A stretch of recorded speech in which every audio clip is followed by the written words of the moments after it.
I'd like to share with you two texts, two lessons related to this week's parasha. In Beshalach, as the people of Israel are marching through the sea, this is the incredible miracle of the splitting of the sea and the song of the sea, Shirat Hayam, this Shabbat, which is Shabbat SHIRAH, the Shabbat of song.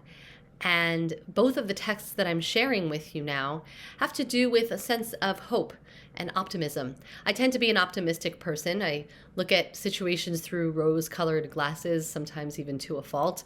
But I think that right now, we need optimists.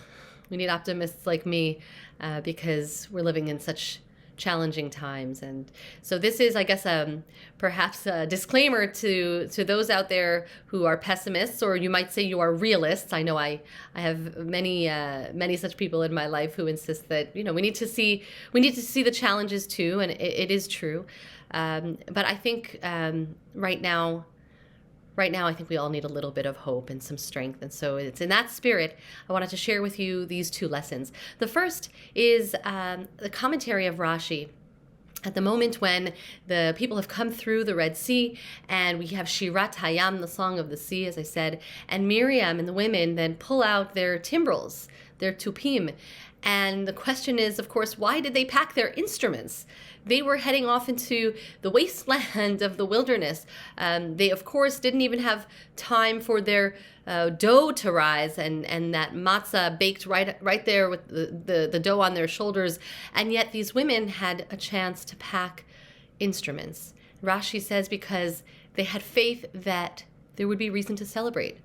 They had hope. They had a sense of optimism that even though what lay ahead of them was unknown and perhaps perilous, that they knew that there would be reason to sing, to rejoice. I've always found that such a powerful lesson about the need for hope, even in challenging times. The second lesson, or the second teaching I wanted to share with you, is something I just learned recently, and I found it very moving, a very striking midrash, and I learned it from Sivan Rahav Meir, who shares it in her book. She says there's a midrash as the people are traveling through the split sea, and the Torah describes that the waters were like walls on either side of them. Hashomayim lahem choma miminam umismolam. There were walls of water to their right and to their left. And it's interesting to imagine what that looked like, or how they experienced this march through the Red Sea on dry land. I think of images from some of the films that we have. Maybe it's the Ten Commandments that you've seen, or I'm also imagining The Prince of Egypt, which is an animated film that paints beautifully these exotic fish sort of swimming by them.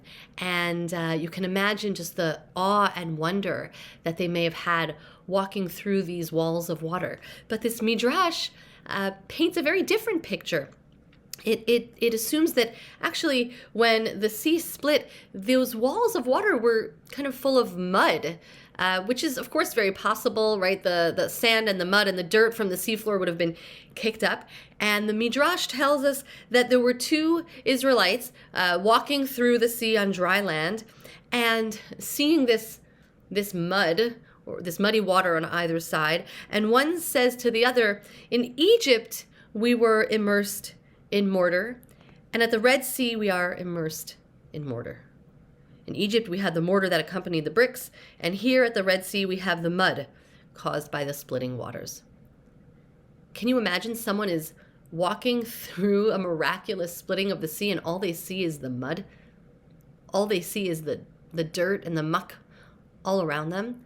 It's being blind to something that is very beautiful and incredible happening right before your eyes, but you can't see the big picture because all you're focused on is this yucky stuff around you. And it is true, maybe it wasn't very pleasant to walk through the sea, and maybe it was a moment of fear and a moment of uncertainty. But what this midrash is trying to show us is that all they had to do was step back and look at the redemptive quality of everything that was going on around them. And I feel that this is a lesson for our time.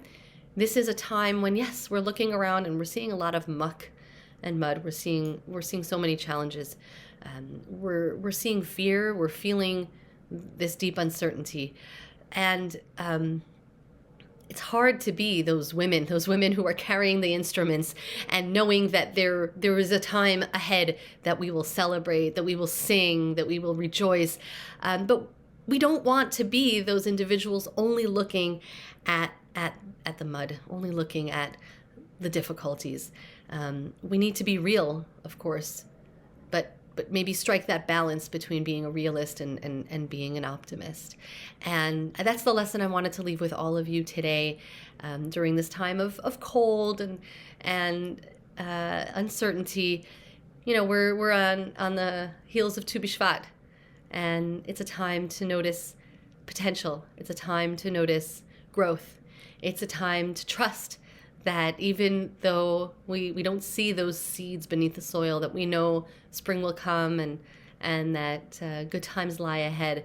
And even as we're walking through challenge, and even as we're looking around us and we see darkness, maybe we're walking through something redemptive. Maybe there is growth happening here. Maybe there is something on the other side of this that will feel like salvation, that will feel redemptive. That's what Parshat Beshalach teaches us, is that we should have those instruments packed with us, ready to sing, ready to rejoice, ready to believe that better times are coming. Shabbat Shalom.